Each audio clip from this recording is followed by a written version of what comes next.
Few things are more annoying than the buildup of an incoming sneeze, especially when it disappears at the last second without relief.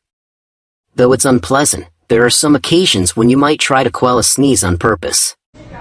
Maybe you want to hold it in to prevent spreading germs or making noise, but be warned, doing so can cause injury.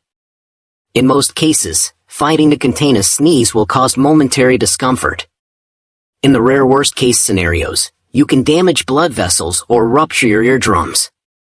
Vertigo, a physical sensation that makes you dizzy and unbalanced, may also occur. Other adverse consequences include diaphragm injury, throat damage, and ear infections.